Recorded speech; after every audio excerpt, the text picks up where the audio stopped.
Olá! O Poder Judiciário de Mato Grosso exibiu hoje a 18ª edição do programa Memórias do Poder Judiciário, projeto da Escola Superior da Magistratura, desenvolvido pela atual gestão para resgatar e preservar a história daqueles que trabalham ou trabalharam em benefício de uma justiça cada vez melhor. Nosso entrevistado hoje é o juiz aposentado Manuel Ribeiro Filho, de 77 anos, natural de Porto Murtinho, Mato Grosso do Sul. Formado pela Universidade Federal de Mato Grosso antes de ser magistrado, foi bancário, advogado e juiz do Tribunal Regional Eleitoral na categoria de jurista. Assumiu a magistratura em 1979, jurisdicionando as comarcas de Guiratinga, Diamantino e Cuiabá. Se aposentou em 1993. E ele tem muitas histórias para nos contar. Seja muito bem-vindo, doutor Manuel. Muito obrigado.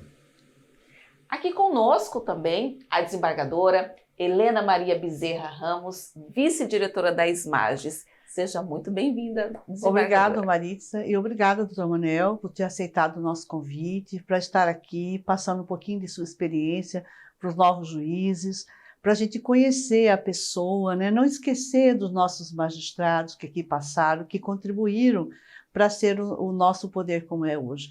Muito obrigada por você estar aqui conosco. A gratidão é toda minha.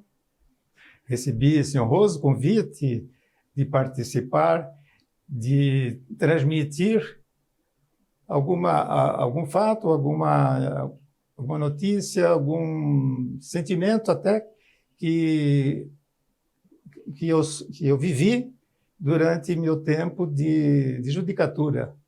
Então, me sinto honrado e espero poder contribuir com algum fato histórico, pelo menos, ou alguns fatos históricos que seja de interesse da Escola Superior da Magistratura de Mato Grosso. E a gente começa, doutor Manuel, falando sobre as suas influências para se tornar magistrado. Bem, começou, eu sempre admirei, desde a minha adolescência, da figura do magistrado. Eu tinha, assim, uma admiração. E começou, talvez tenha começado assim, a influência maior, quando eu fui aluno em Corumbá, na década de 1960, do desembargador Leão Neto do Carmo. Eu fazia o curso colegial e ele era nosso professor de português. E ele era assim muito respeitado, muito admirado, era um homem muito culto. E depois eu logo ingressei no Banco do Brasil, através de concurso, mas continuei acompanhando os passos dos magistrados que passavam pela comarca de Guiratinga, onde eu fui bancário durante mais de 4 anos. Ali, então, eu conheci o desembargador Travassos, o desembargador Mauro Pereira, o desembargador Odiles, todos passaram por lá enquanto eu era funcionário do Banco do Brasil. E eles eram juízes? E eles eram juízes de direito. Bem, e culminou, então, essa inspiração maior quando eu fui nomeado na categoria de jurista para o Tribunal Regional Eleitoral. Isso em 1978. E ali, então, eu tive convivência com 2 desembargadores, um tempo sob a presidência do desembargador Otair Bandeira, se eu não estiver enganado, o desembargador Ataíde Monteiro. E convivi também com o juiz de direito Benedito Pereira do Nascimento, ali, e com o juiz federal na época, doutor Mário, que depois acabou promovido a desembargador federal. Mário Ferreira Mendes. E Mário Figueiredo Ferreira Mendes, que também foi meu professor na Faculdade de Direito.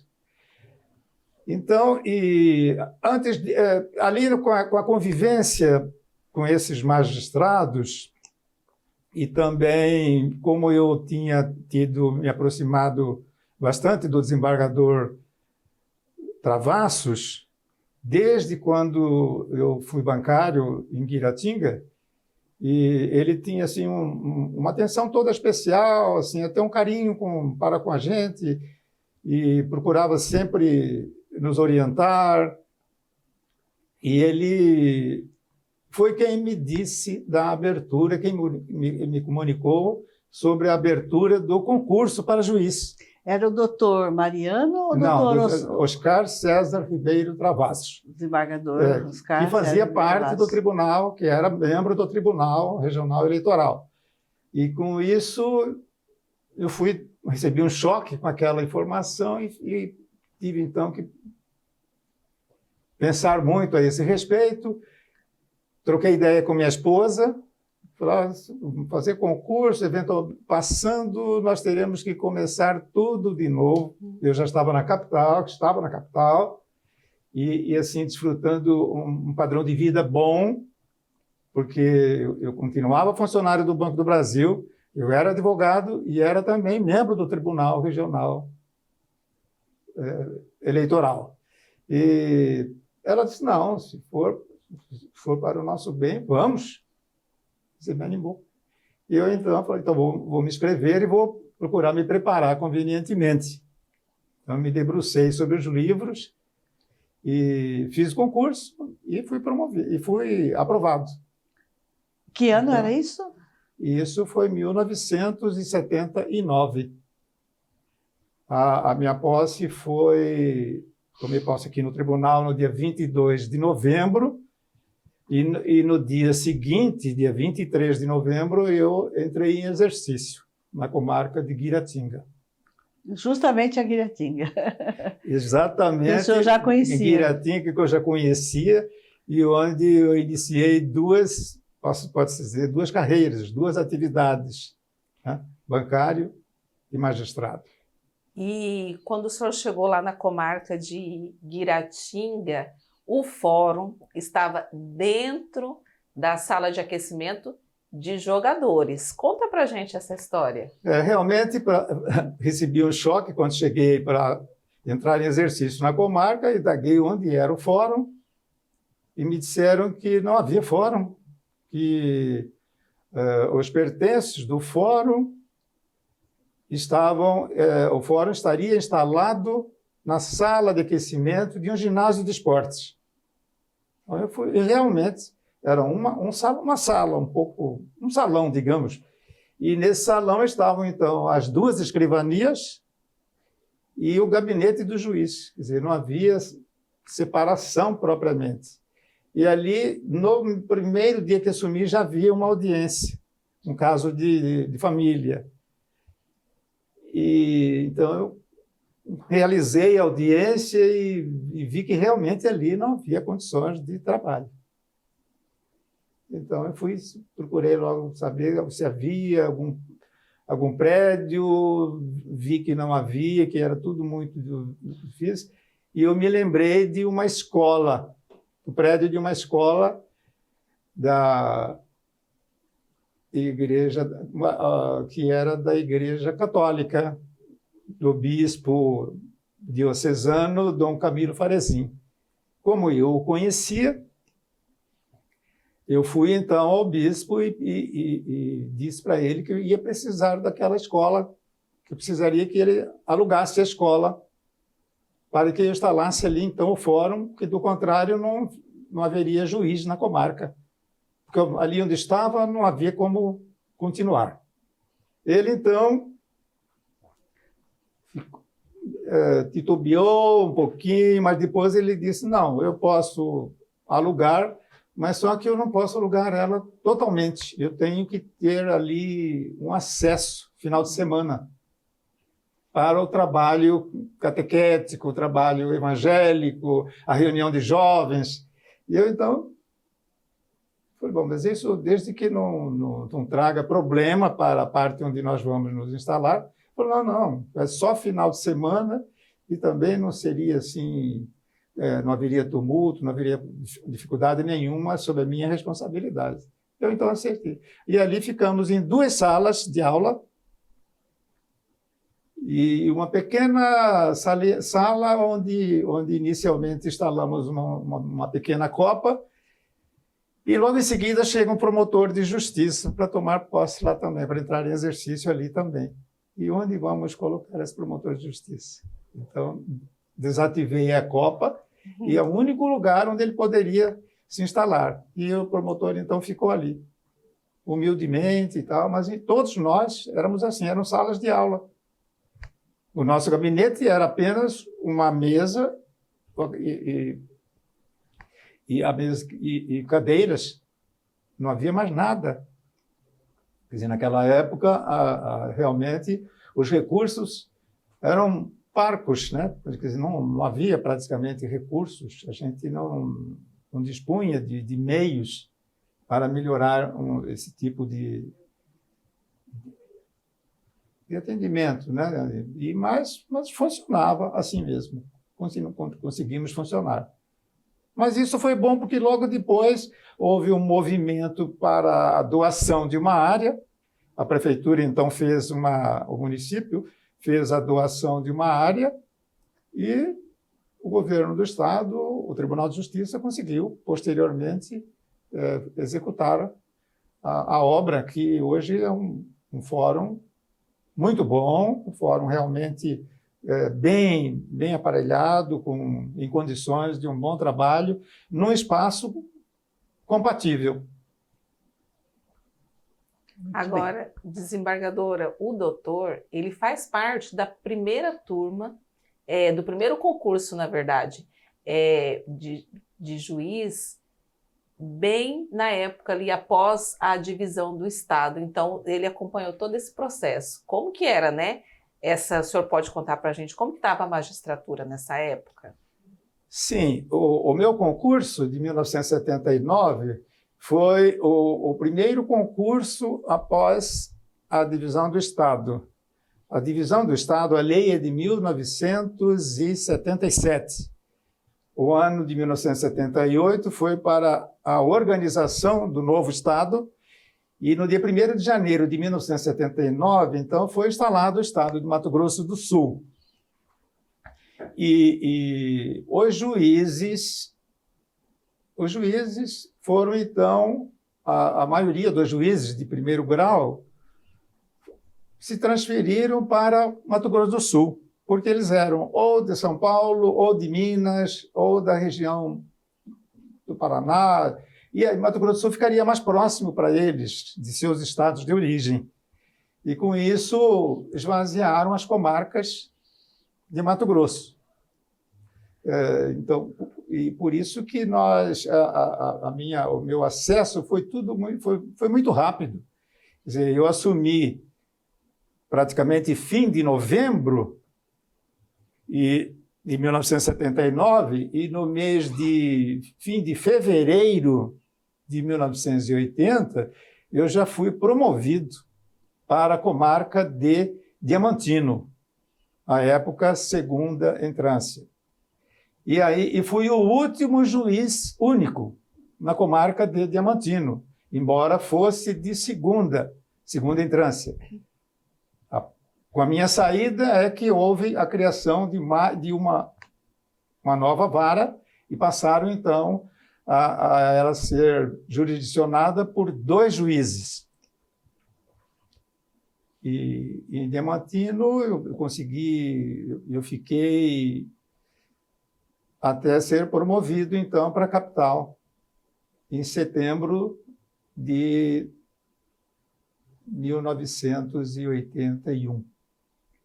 Foi muito rápido a carreira, então, no interior. Não completei 2 anos no interior, foram 22 meses, né? Por quê? Porque havia essas vacâncias, né? Havia muita vaga. Quer dizer, o tribunal precisava de movimentar os juízes para eu deixar a primeira, para ir um novo juiz para lá, e depois eu tinha que sair da segunda para que outros juízes pudessem, quer dizer, fazer a movimentação. Novos concursos. Por isso que todos os anos tinha concurso. Naquele tempo, todos os concursos. E aí os concursos passaram a ser assim, a ter um número maior de candidatos e também porque viram que o acesso era rápido, né? A notícia corre, e com isso o número de aprovados também era maior. E foram então preenchendo as comarcas. Porque quando eu ingressei na magistratura era tudo muito pequeno, né? Nós éramos muito poucos. Eram 11 desembargadores. Não tinha também a figura do juiz substituto, que ainda não era vitalício? Não, quando nós entramos, me parece que a partir do concurso, eu não me lembro se foi 81, é que passaram, nós então entramos já como juiz de direito titular. Essa é uma diferença de hoje. Por isso que eu fui promovido em seguida. Não havia estágio também. Pois é, o estágio. Não havia. Era tudo diferente, né? E eram poucas comarcas também, né? Eram poucas comarcas também. Bom, existia naquela época só 3 entrâncias. Era a primeira, a segunda e a capital. Quer dizer, da segunda já se vinha a capital. Posteriormente, que se criou a terceira e a capital passou a ser especial. E, posteriormente, Várzea Grande, Rondonópolis, me parece que Sinop, não sei se tem alguma outra, que são especiais. Isso. E quando o senhor veio, em 81, né, para Cuiabá, sim, aqui o senhor judicionou qual vara? Aqui, quando cheguei, eu fui promovido para a segunda vara da Fazenda. Ela se chamava Segunda Vara de Feitos da Fazenda Pública. Era a única vara de feitos da Fazenda Pública de Cuiabá. Uhum. Ali eu permaneci de 81, quando cheguei, até 85, quando foi criada a 7ª Vara Civil, para onde eu fui removido. Então, aí passei a jurisdicionar a 7ª Vara Civil. Essa vara única de feitos da Fazenda Pública, os funcionários eram todos cedidos pelos órgãos públicos, porque ela não estava vinculada a nenhum cartório extrajudicial, porque as escrivanias elas eram de responsabilidade dos tabeliães e registradores. Eles que não eram era gestores. Oficializada. Eles que tinham que manter, né? Quer dizer, as secretarias, né? As secretarias, hoje secretarias, né? Naquele tempo, escrivanias.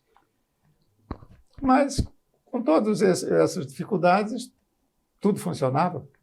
Pelo menos, assim, claro, com certa dificuldade, mas... E eu me lembro também que a figura do magistrado, principalmente no interior, era muito respeitada, sim, era muito admirada até. Assim, eu participei em Diamantino da instalação de 2 distritos. O distrito de Brás Norte, do município de Diamantino, e participei da instalação do distrito de Catuaí. E quando a gente se dirigia para fazer essa instalação, isso tudo estou falando em 1981, né? Quer dizer, muito tempo, e a população era muito pequena, e era uma população tão humilde que eles manifestavam que nunca tinham visto uma autoridade na vida, que eles não imaginavam como que era a figura do juiz. Eles ficavam olhando para a gente assim, como se quisesse achar que alguma coisa diferente na gente. E, na verdade, não existia. E naquela época, de Diamantino a São José do Rio Claro, que também saiu de Diamantino, são 120 quilômetros, sim, e de São José a Catuaí são 400, de estrada de chão, né? Sim. Então, são 520 quilômetros de Diamantino, o senhor instalou um distrito. Para instalar o distrito de Catuaí, embora inicialmente ele tenha sido distrito de São José do Rio Claro, eu tive que me deslocar de avião a Juara, De Juara, lá, se eu não estiver enganado, eram 60 quilômetros. 30, parece. 30 quilômetros. Não era Perto. bem próximo. Aham. Bom, não era uma distância tão longa. E dali, então, de carro, para fazer a instalação. Nessas instalações, haviam poucas residências, muito poucas. Eram algumas casas, e todas casas de madeira, casas simples. Então, não havia nenhum lugar, assim, propriamente, para se falar, onde que eu vou me instalar? Em Brasnorte, que nós fizemos a instalação numa escola. E eu não me esqueço dessa escola, porque ela era toda daquela madeira, madeira de lei, madeira especial, uma madeira amarela, madeira... Eu não me lembro agora, me fugiu o nome, mas era uma escola assim, bonita e diferente, porque eu ficava imaginando, poxa, lá em Cuiabá, uma mesa dessa madeira é caríssima, porque era uma madeira rara. E lá devia ter muita. Mogno? Não era mogno, ela era aquela clara, tipo amarela. Assim. Combaru? Não, era cerejeira. Cerejeira. Ela toda de cerejeira. Então, claro, escola pequena. Mas aquilo me causou assim, muita admiração, né? E até um encanto, porque achei muito bonita a escola. A comarca de São José do Rio Claro, a maioria das casas eram de madeira. É. Né? Era o material que eles tinham na época, né? Em abundância, né? Agora, a Diamantino, naquela época, veja como tudo era diferente. A comarca de Diamantino abrangia 7 municípios. Diamantino, propriamente, né? Alto Paraguai, Arenápolis, São José do Rio Claro, Juara, Porto dos Gaúchos, esqueci alguma? Será?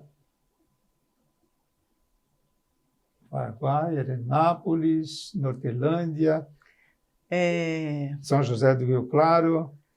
Acho que Tangará não fazia parte, não? Não. Campo Novo? Juara e Porto Gaúcho. Não. Juara e Porto Gaúcho. Mas, de qualquer forma, a dificuldade, imagina, naquele tempo, para se fazer, como que os processos criminais eram instruídos. Como vão mandar um oficial de justiça de Diamantino para fazer uma intimação em Juara, em Porto dos Gaúchos? Naquele tempo, bom, ainda é longe, né? Mas naquele tempo, estrada de terra, não havia asfalto.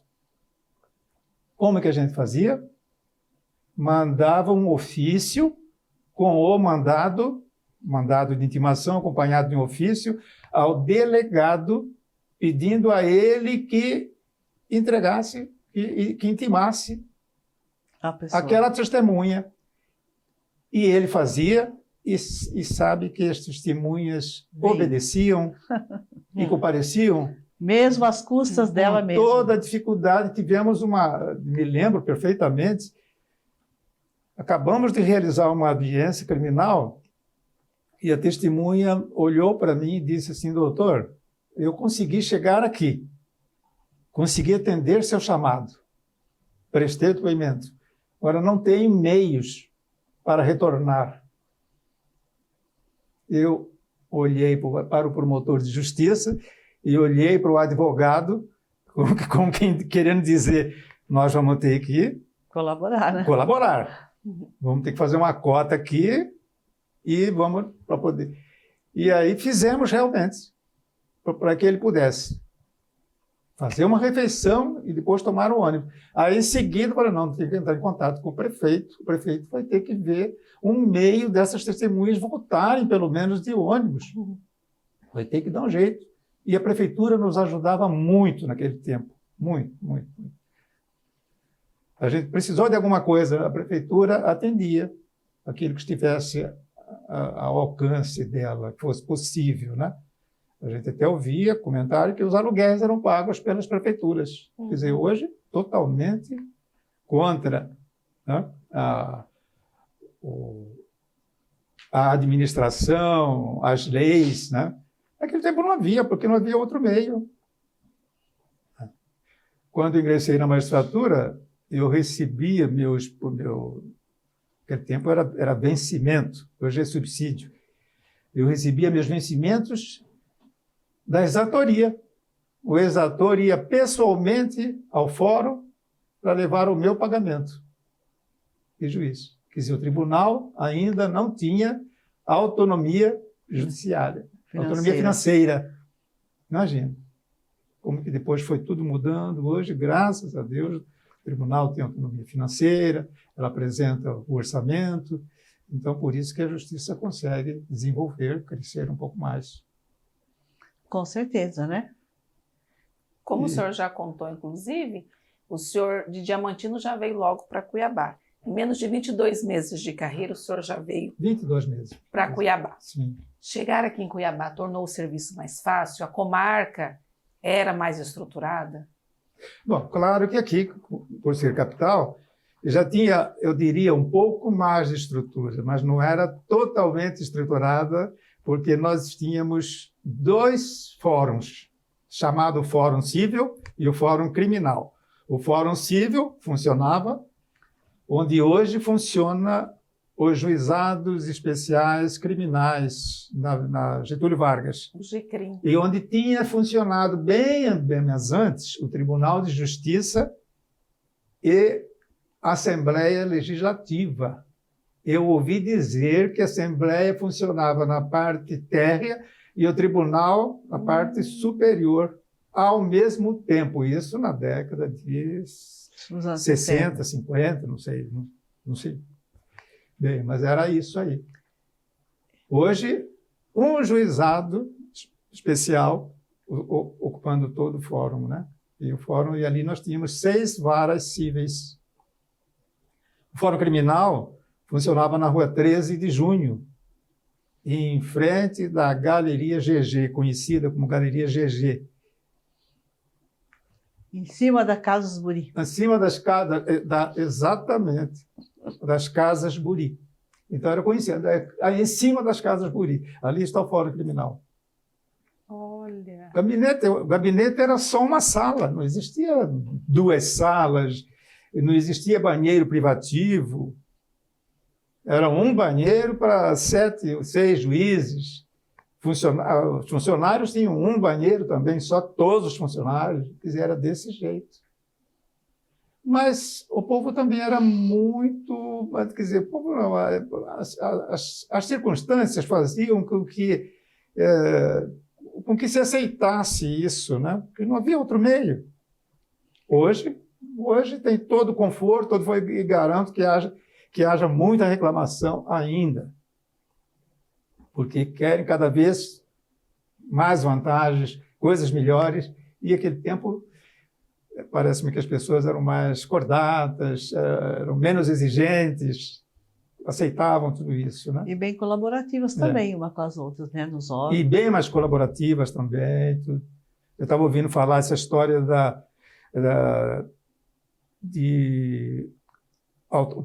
o TSE autorizar transporte nas eleições. Naquele tempo, os órgãos públicos, os carros das prefeituras, os carros do governo dos estados eram todos cedidos para o Tribunal Regional Eleitoral para que ajudasse na distribuição do serviço, transporte.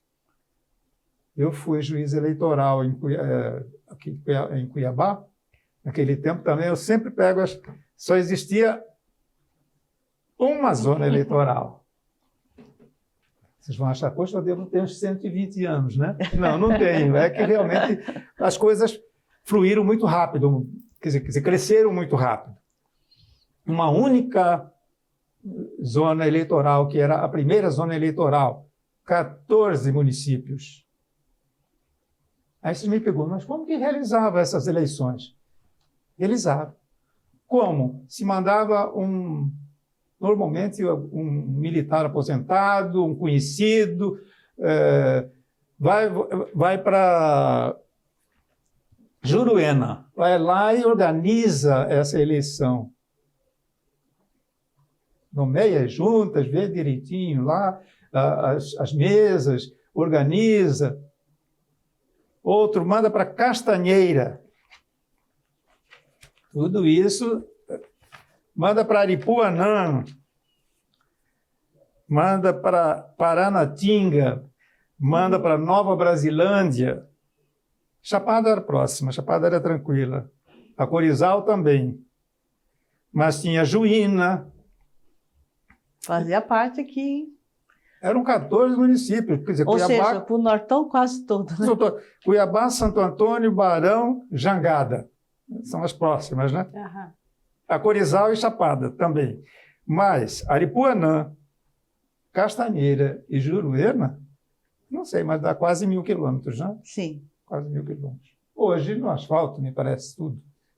Naquele tempo, né, eu tive que ir como juiz eleitoral. Eu não me lembro agora, mas para se ter uma ideia das dificuldades, era um município que a gente tinha que ir a Rondônia e de Rondônia entrar nela, porque não havia como chegar nela por Mato Grosso. Coniza. Eu acho que era Coniza, se não me engano. Né? Eu sei que havia isso. A gente entrava em Rondônia, é a primeira cidade... Rondolândia. Não, de Rondônia... Não, é uma cidade bonita, por sinal, grande. Quando se chega em Rondônia, daqui para lá, indo... devia ter anotado. É porque a memória já não... E depois seguia e entrava em Mato Grosso por um outro lugar até chegar, acho que nessa Coniza, se não me engano, acho que era Coniza. Eu tive que ir lá. Confresa. Era tudo naquele pedaço da Confresa, Coniza, dificuldade. Juína. Mas a gente recebia aquilo como se fosse uma diversão. Tanto que era tanta vontade de resolver o assunto, e tinha que resolver, que a gente se deslocava com uma certa facilidade até. Quer dizer, não via dificuldade, não via... a poeira era normal, o buraco, lama, era tudo normal. Quando eu fui para Diamantino, não existia asfalto. Era a mesma distância que é hoje, só que se gastava quase 5 horas de viagem. Porque era um buraco dentro do outro. Não tinha como. Quantas vezes eu de carro próprio, eu punha minha esposa no volante e eu arrumava as tábuas, melhor dizendo, os 2 pneus, e falava, não muda o volante, segura firme, não pode tentar. E ela passar sem que essa tábua saísse do lugar. Ia parando e arrumando a tábua nas lamas, nos buracos. Tinha que arrumar. Quer dizer, época de seca, poeira, e época de chuva, lama, buraco. Era assim. Quer dizer, Doutor Manuel, vamos nos lembrar de uma outra coisa. Eu me lembro, eu fazia a Escola da Magistratura em 1985, e o senhor já era juiz, o senhor tocava o juizado de pequenas causas, que ficava lá no bairro Santa Isabel, e o senhor me convidou. O senhor acho que era professor nosso lá também. Sim, fui professor de processo civil. De processo civil, o senhor é nosso professor da escola, né? É professor desta escola, né? Sim. E o senhor me convidou para ser voluntária lá, para atender à medida que chegavam as pessoas, quando precisavam de um advogado, eu era advogada, fazer o acompanhamento, orientar, ajudar nas audiências, porque as pessoas iam sem advogados. Então, eu só queria lembrar isso porque naquela época não tinha uma legislação, não tinha o juizado especial que é hoje, que é a Lei 9.099, ainda não existia, porque isso lá é 85, né? E como que foi isso? O que era esse juizado de pequenas causas? Como que o senhor vai participar disso? Isso aí, esse movimento começou no Rio Grande do Sul. A criação desse juizado especial voluntário.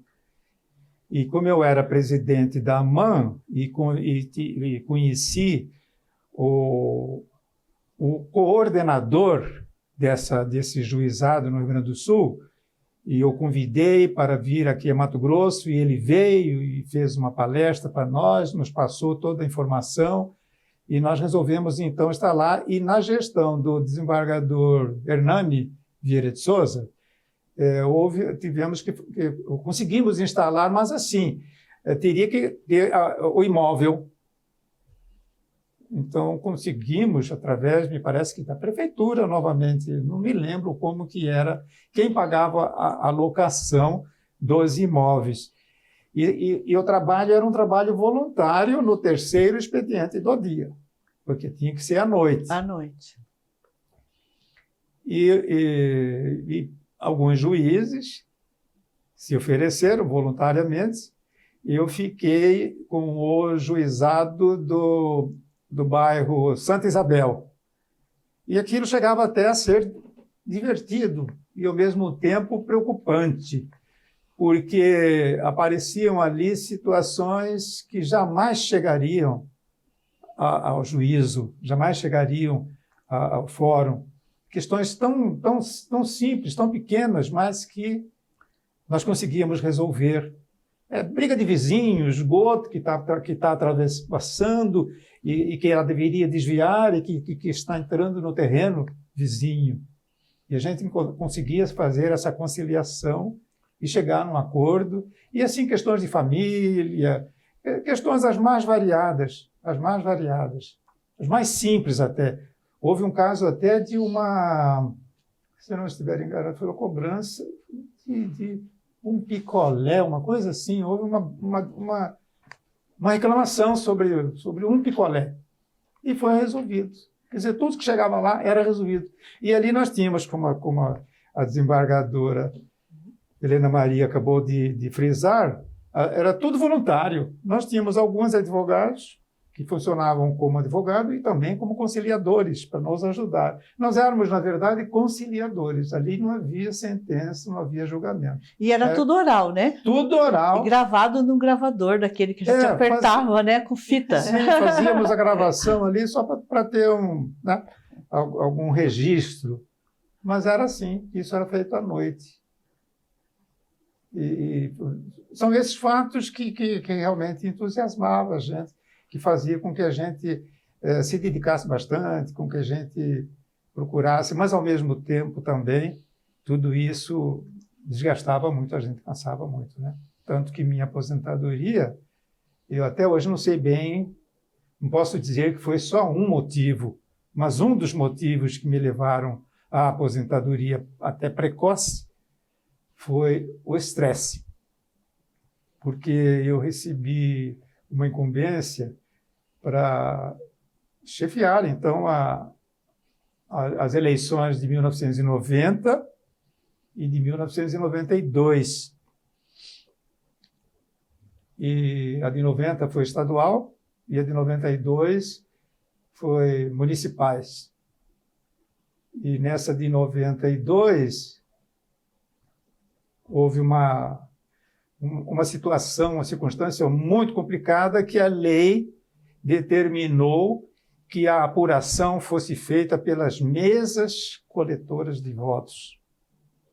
E não havia como preparar mais de 400 sessões, orientar os mesários como que se fazia essa apuração de votos.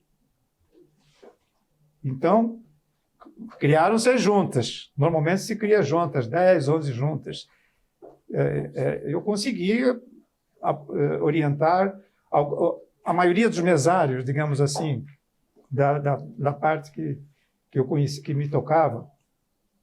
Mas a apuração depois virou por quê? Uma confusão, porque a maioria das mesas não conseguiram fazer a apuração. Então, pegaram e os votos ficaram, então, naquele tempo era nas urnas, né? As urnas de pano. E nós tivemos que fazer, então, toda a apuração através das juntas apuradoras. E como faz isso? Quer dizer, isso não há como fazer rapidamente. E aí começaram as guerras entre os candidatos, entre os políticos, entre os partidos, e nós tivemos que ter a intervenção da Polícia Federal.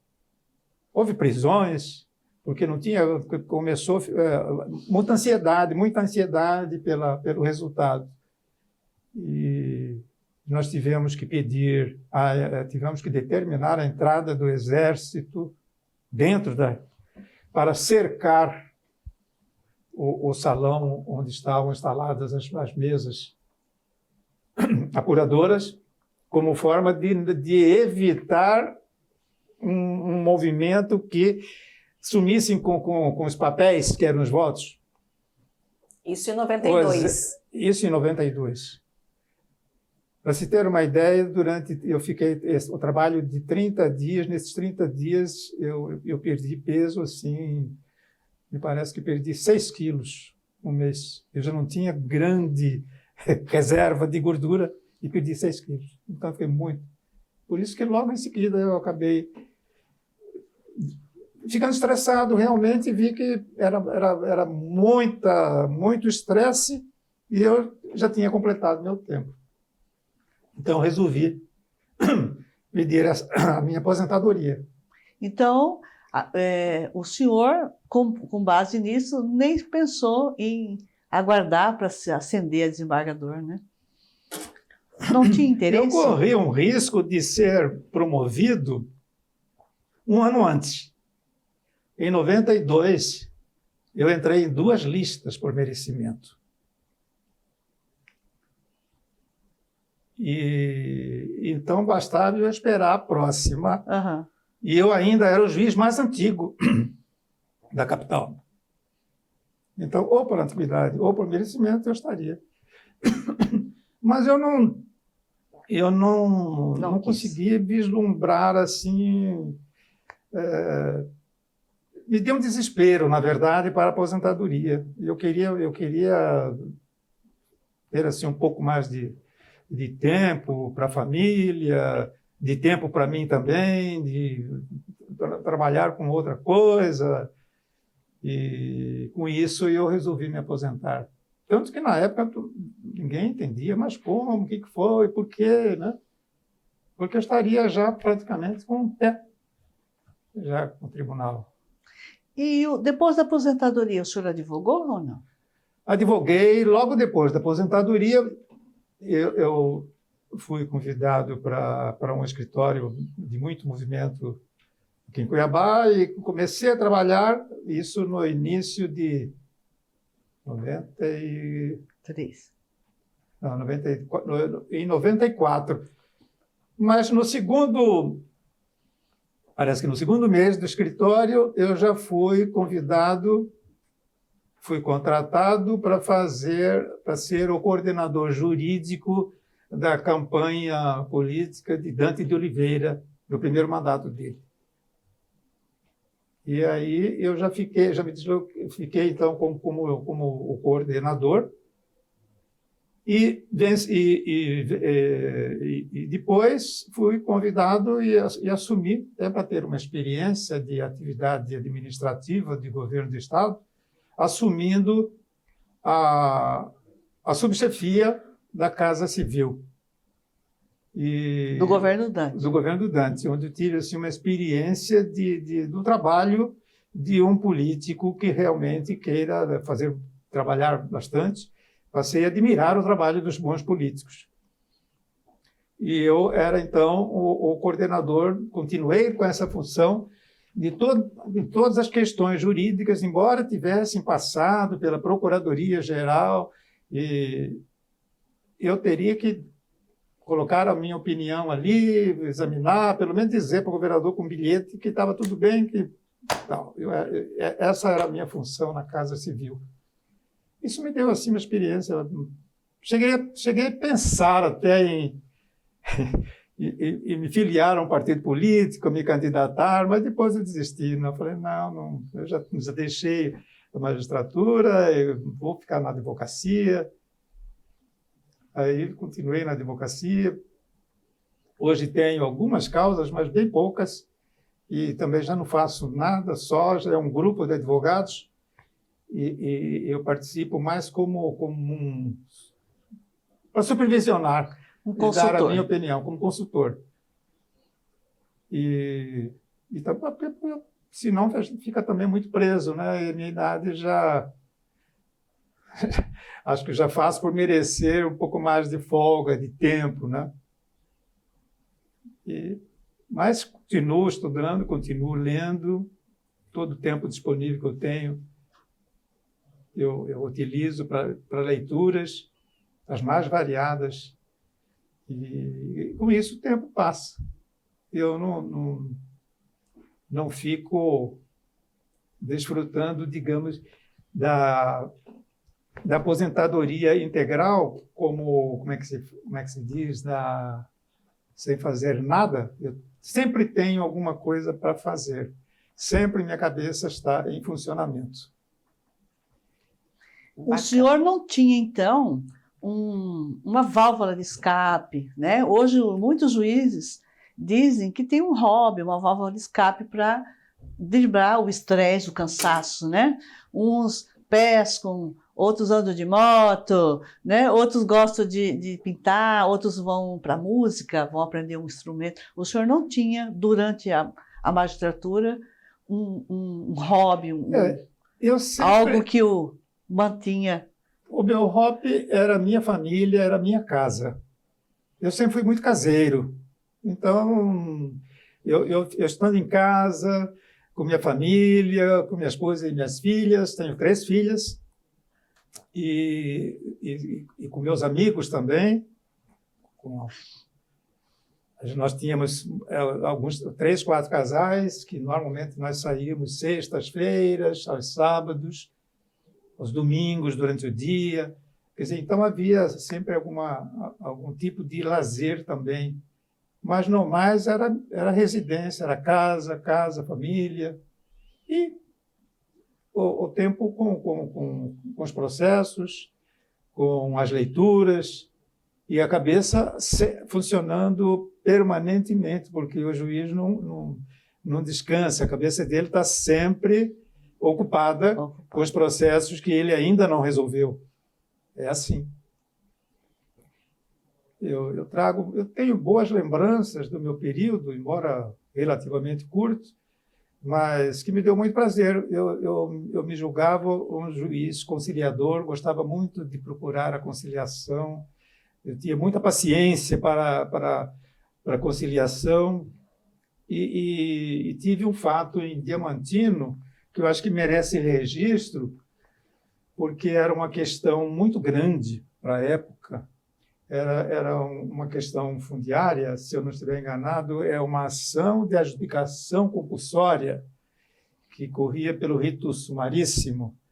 E essa questão era, me parece que de 18 mil hectares, coisa assim, era uma fazenda muito grande, então era um valor muito grande que estava em jogo ali. Se ter uma ideia, os advogados da parte requerida eram 2 professores de São Paulo. Os 2, um civilista e o outro processualista. Autores de livros, inclusive. E do outro lado, do lado do requerente, do suplicante, era um jovem advogado que não aparentava mais do que 30 anos. Esses advogados, então, já chegaram assim querendo impressionar, porque viu o interior de Mato Grosso, o juiz, já fica imaginando, né? Aqui eu vou conseguir, né? E eles entraram com várias preliminares para não realizar a audiência. E começou, então, com a primeira preliminar, eu indeferi, justifiquei por quê. Eles, então, arguíram a segunda, eu também indeferi. Em resumo, eu indeferi todas essas preliminares porque eu achava que a audiência tinha que se realizar, porque vieram de longe partes, testemunhas, advogados, e que se eventualmente no exame mais acurado dessa preliminar, posteriormente, ficasse evidenciado alguma nulidade, eu anularia e faria uma nova audiência posteriormente. Mas aquela audiência iria se realizar.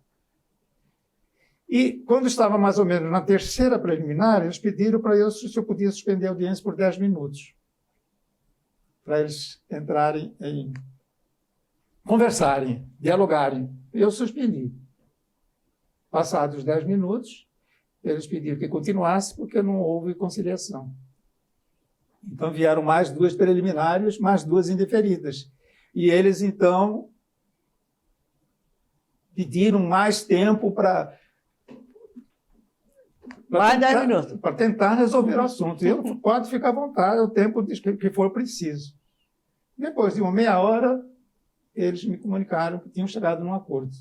Nossa. E que a petição seria apresentada na manhã seguinte. Poderia registrar ali o acordo, já na ata de audiência.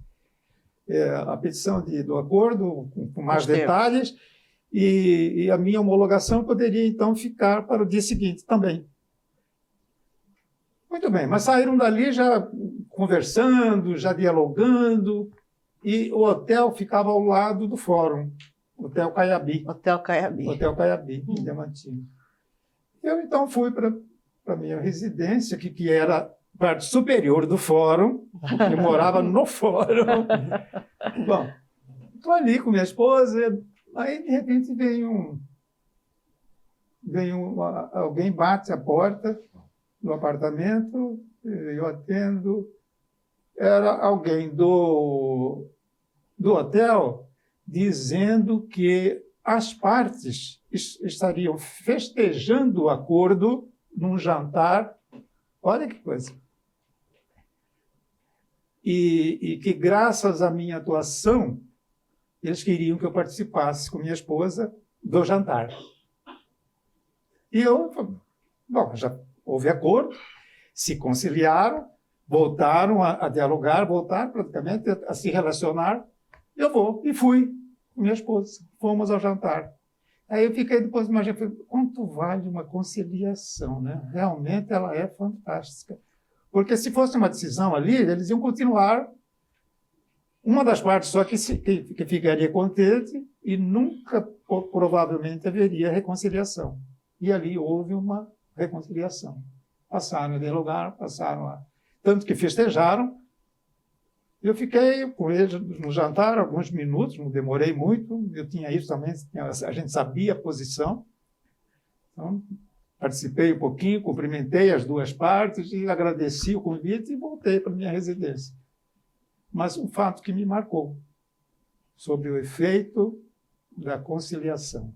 E hoje, felizmente, isso está muito, muito em voga, né? Quer dizer, temos aqui núcleos, né? Sim. No primeiro grau, temos o núcleo no segundo grau. Isso. E realmente... O Código de Processo Civil hoje incentiva... O Código de Processo Civil hoje já dispõe que deve-se tentar, antes de qualquer coisa, a conciliação, né? Então, era isso. E traçando um paralelo do Poder Judiciário, quando o senhor iniciou para os dias de hoje, quais são as principais diferenças que o senhor pode citar, né, que o senhor percebe aí, que o senhor pode contar para a gente? Bom, são muitas diferenças, né? Quer dizer, quando eu assumi e até quando eu estava deixando a magistratura, um pouco antes, já tinha sido criada na capital, não sei se era em todas as comarcas, mas nós já tínhamos assessoria jurídica. Já tinha assessoria jurídica. E depois, naturalmente... Assessoria jurídica aos juízes. Aos juízes. O senhor não tinha antes? Antes, não. Antes o juiz assumia sozinho, né? Assumia sozinha, não existia.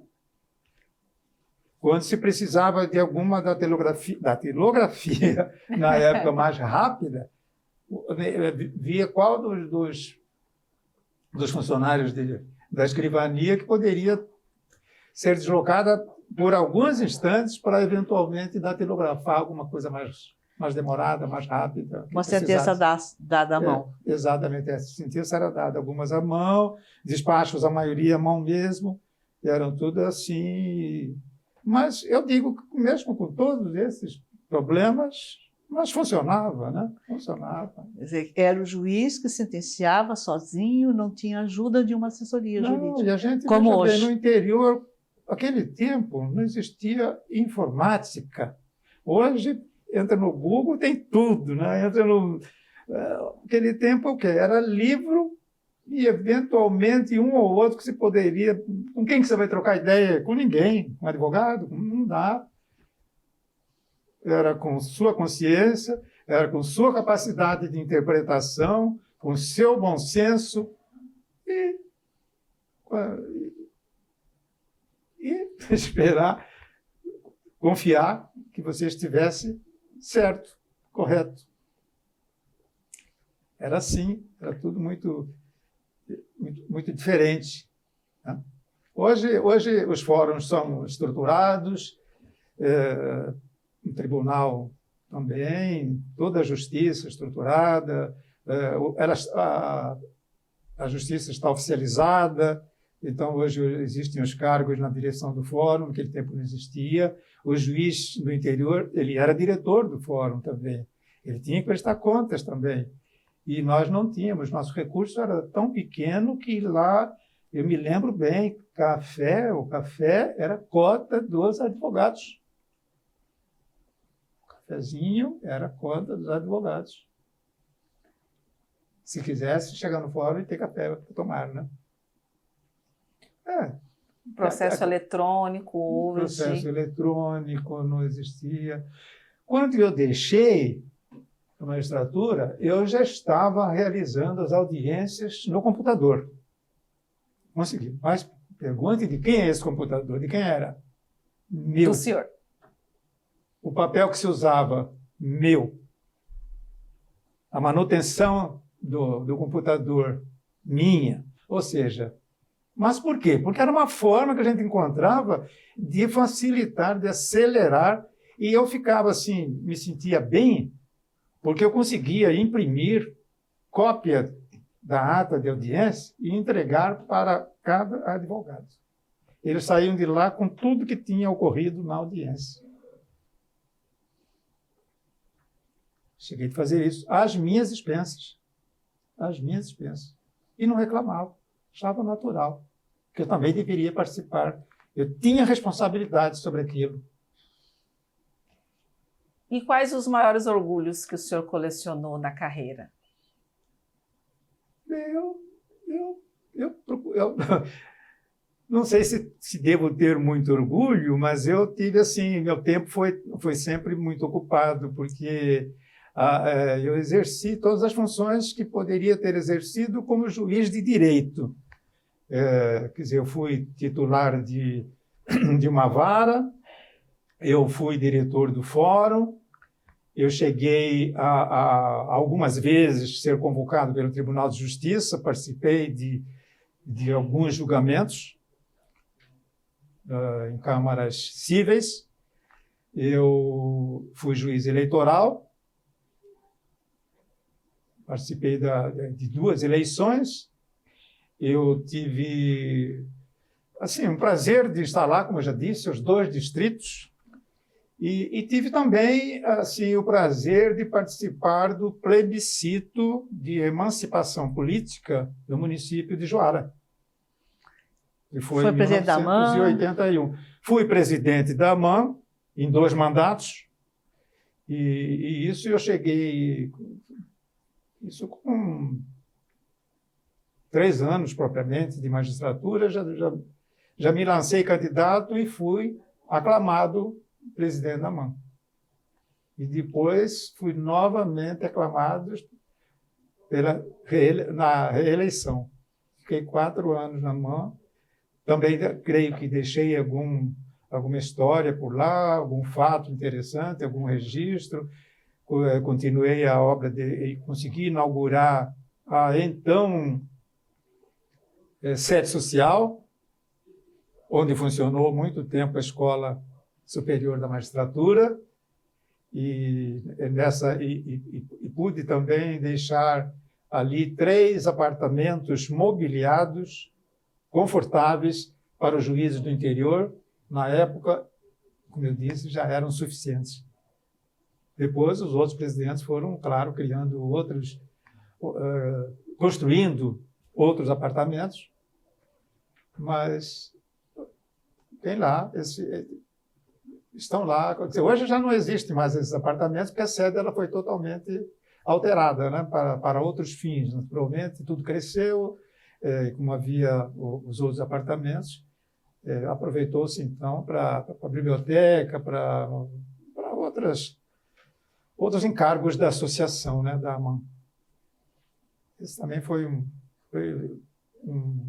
motivo de muito orgulho, de muita satisfação ter sido presidente da AMAN. E o nosso tempo está quase chegando ao fim. Qual é a mensagem final que o senhor traz para os novos juízes? Agora entrou 25 e depois mais 10 agora este ano. Estão começando a carreira, né, no interior. Qual a mensagem que o senhor traz como magistrado de exemplo, ou de incentivo a eles? Como eu já frisei, o meu espírito, a minha vocação é mais para conciliação. Eu recomendaria que os novos magistrados tivessem paciência, calma, ponderação e que procurasse também, se possível, a conciliação. E só realmente quando já não fosse possível, depois de esgotar os recursos, hoje existem inclusive orientações de como deve se conduzir uma proposta conciliatória, né? E seria isso, e procurar desempenhar com denodo, com muita disposição, com muito amor à causa mesmo, porque é uma das funções e realmente das mais nobres, a função de julgar, e também das mais difíceis, porque ali nós estamos tratando do patrimônio e da liberdade das pessoas. Então, há que se ter muito cuidado nos julgamentos. Há que ter muita ponderação e procurar preparar-se, né? E lembrando sempre, pedindo sempre orientação ao nosso Ser Supremo, que é Deus. Isso mesmo. Eu agradeço essa oportunidade de participar. Não sei se já posso encerrar. Sim. Fiquei muito honrado e quero agradecer, então, a esse honroso convite. Digna magistrada, desembargadora Helena Maria, e também a sua participação, Maritza, que é a jornalista, e se ainda houver necessidade, continuo à disposição, mas quero renovar meus agradecimentos. Muito obrigado. Nós que agradecemos, doutor Manuel, tirar um dia da sua aposentadoria para vir aqui nos contar a sua história, né? Sua história de vida jurídica, né? Da magistratura. Para nós foi muito importante, tenho certeza que para os novos juízes também, né? Para a gente conhecer, né, o nosso estado, a nossa história. Se a gente não conhece a nossa história, a gente não entende o porquê das coisas hoje. Então, eu tenho certeza que vai ser muito útil para todos, principalmente porque é uma coisa que eu vou falar agora. Eu sempre tive o senhor como uma pessoa honrada, muito, muito ética, muito competente, muito séria e ponderada. E então, esse é o perfil que eu entendo que deve ter um juiz, né? Ponderação, honradez, ética, de tratar a coisa pública com muita, muita competência, muito estudioso. Então, eu agradeço ao senhor por ter sido juiz desse estado de Mato Grosso, por ter sido meu colega. Eu também me sinto honrada de ser o seu colega, de seguir os seus passos. Muito obrigada. A gratidão é toda minha. Muito obrigada, doutor Manuel. Muito obrigada, desembargadora, por mais um bate-papo. Eu que agradeço, Maritza, e a toda a equipe. Muito obrigada. Chegamos ao final de mais uma edição do programa Memórias do Poder Judiciário.